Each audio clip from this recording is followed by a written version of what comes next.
Ce projet de passerelle, effectivement, a été, alors c'est pour l'anecdote un peu, mais dans les archives de la commune, on a retrouvé une délibération du conseil municipal qui date de 1904. 1904. Donc c'est un sujet qui est arrivé à maturité, on a pensé, et donc en 2010, on a repris ce dossier pour réaliser cette année enfin les travaux de construction de cette passerelle. Alors cette passerelle a plusieurs fonctions. Au départ, effectivement, le projet était essentiellement économique puisque l'agriculture était prédominante à la Grave et donc les terres étaient rive gauche du ruisseau de Rioufrech et les gens devaient faire le grand tour pour aller avec leurs chevaux, les charrettes, etc. de l'autre côté du village.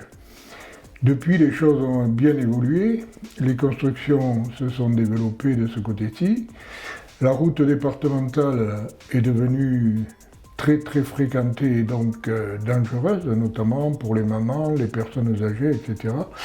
Donc c'est difficile de venir au village et donc pour accéder facilement au village, on a estimé que ce projet de passerelle était essentiel et il va permettre aussi de faire travailler les commerces, de venir plus facilement au cabinet médical, à la pharmacie, aux écoles, un peu partout, enfin faire vivre le village. Et donc, d'un coup, effectivement, on raccourcit considérablement les distances tout en sécurisant effectivement les parcours, puisque là, il n'y aura absolument aucun risque lié à la fréquentation des voitures, puisque cette passerelle est uniquement destinée au cheminement doux, c'est-à-dire piétons et vélos.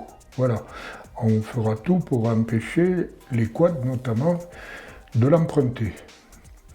Ce projet de passerelle s'insère dans le circuit touristique Tarn à vélo que le conseil départemental a retenu et nous a financé à ce titre pour le cheminement vélo, Tarn à vélo, et puis également il y a un cheminement piétonnier, un chemin de randonnée, puisqu'on s'est fixé pour objectif de relier, de traverser la commune sans emprunter la départementale, c'est-à-dire en reliant Marsac à Brens-Rivière, en longeant les rives du Tarn. Voilà.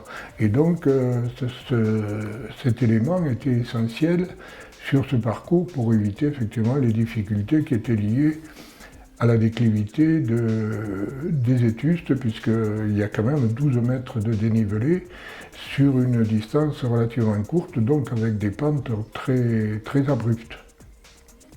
Mais mon rôle, ça a été déjà de monter le projet, enfin pas tout seul, hein, bien entendu, avec des élus, monter ce dossier et puis aller effectivement chercher les financements auprès des partenaires habituels des communes, donc le département bien entendu, la région, mais aussi l'État qui a participé fortement au financement de ce programme. Donc également la communauté de communes Tarn d'Adoux qui a apporté également sa contribution.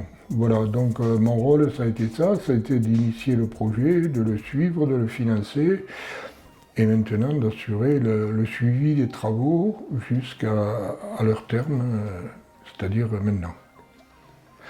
Donc le choix de type de passerelle a été relativement compliqué puisque il y avait plusieurs possibilités, en acier, en bois ou en aluminium. Donc on est allé voir plusieurs structures en différents points de la grande région, on va dire, et puis effectivement on a essayé de voir quelle était la structure, le mode constructif le mieux adapté à notre commune et surtout au site. Donc le bois effectivement a été éliminé assez rapidement, c'était tentant d'un point de vue esthétique, mais ensuite, effectivement, comme on est dans une zone relativement humide, on s'est dit que le bois, effectivement, vieillirait mal. Ensuite, on a eu le choix avec une structure acier, qui était également économique, mais qui avait un gros inconvénient, c'est-à-dire qu'il y avait un entretien tous les 5-6 ans, il fallait refaire la peinture, donc ça avait un coût relativement important qu'on avait évalué à 15 000 €. Donc effectivement, lorsqu'on mettait tout ça bout à bout, on essayait de voir, il restait le principe de l'aluminium, c'est celui qu'on a retenu, puisque effectivement c'est un coût supérieur, légèrement supérieur, mais c'est beaucoup plus léger et ça a un gros avantage, c'est que ça vieillit bien, il n'y a pas d'entretien, pratiquement pas d'entretien. Et finalement, on a opté pour la peinture parce que on pensait dans un premier temps que cette passerelle ne se verrait pas. Et en fait, maintenant qu'il n'y a plus les arbres, effectivement, elle est particulièrement exposée. Et quand on passe sur la route, il n'y a aucun souci, on la voit. Donc on a opté pour notre couleur traditionnelle à la Grave, c'est-à-dire un rouge grenat, quoi, on va dire. Voilà.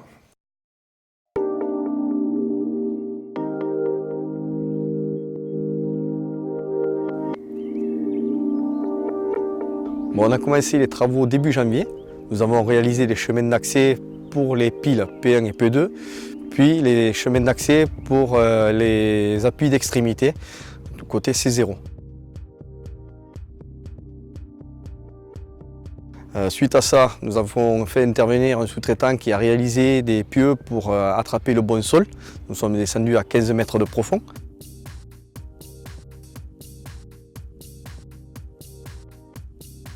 Sur ces pieux, nous avons réalisé des semelles.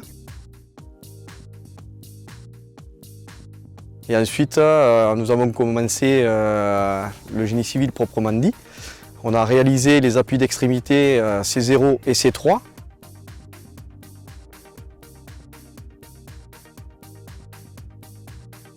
Et ensuite, nous avons réalisé les élévations des piles P1 et P2. Donc les poteaux ont été réalisés en 3 étapes, avec 2 étapes bien précises au niveau des coffrages, qui sont des coffrages métalliques,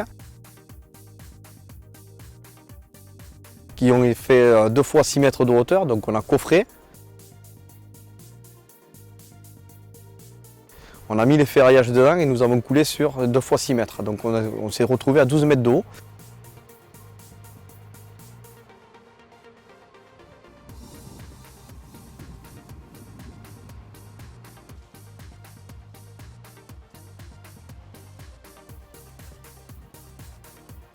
Et là-dessus, nous avons réalisé des chevêtres, c'est-à-dire les appuis supérieurs,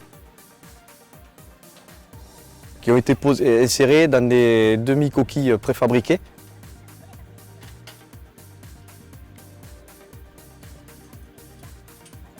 Et qu'on a assemblé sur place avec le ferraillage et coulé aussi. Donc la passerelle a été réalisée à Saint-Nazaire. Elle est arrivée en 3 éléments, 2 de 30 mètres et 1 de 25 mètres en convoi exceptionnel. Et ils ont mis 1 jour et demi pour arriver sur la Grave.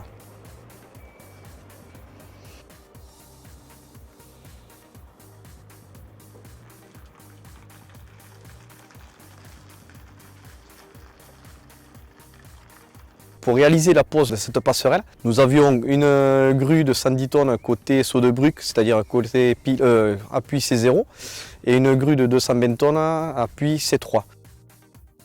Nous avons d'abord posé la première passerelle sur la P1 et P2 avec la grue de 220 tonnes. Et ensuite, il a fallu reprendre cette passerelle avec les 2 grues de chaque côté pour pouvoir la porter sur la C0 P1.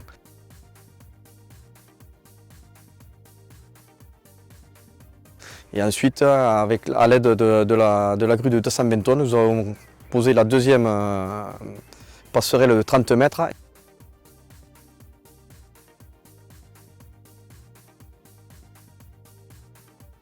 Et ensuite la passerelle de 25 mètres.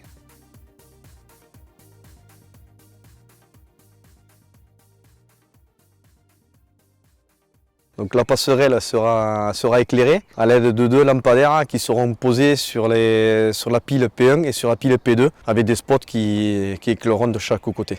Et on aura 2 lampadaires aussi côté C0 et C3.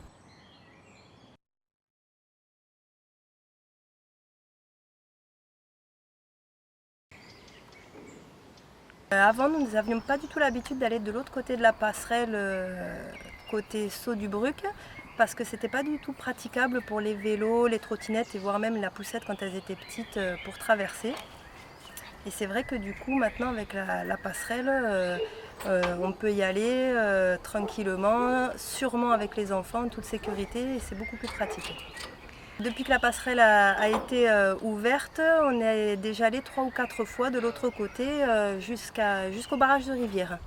C'était très bien parce qu'on ne connaissait pas du tout ce côté-là de la Grave alors qu'on habite juste à côté. Et on a découvert pour nous un nouveau quartier en fait.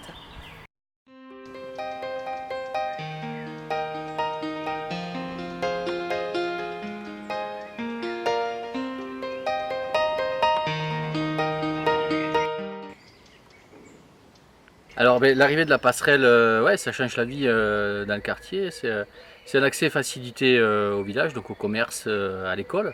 C'est aussi sécurisant. On n'a plus besoin de prendre la route de Brens par exemple quand on fait du vélo ou même en voiture. On peut aller directement à pied au centre-ville. Donc c'est sécurisant, c'est agréable parce qu'elle est bien faite, c'est dans la nature, dans toutes les conditions météo, voilà, qu'il fasse beau ou qu'il pleuve. C'est vraiment très facile d'accès, c'est plaisant, il n'y a que des avantages. Puis depuis aussi la construction de la passerelle, donc le quartier est un petit peu plus animé puisque on voit passer un peu plus de monde en vélo ou à pied, des promeneurs, voilà, ça crée du lien social, c'est très agréable, donc vive la passerelle.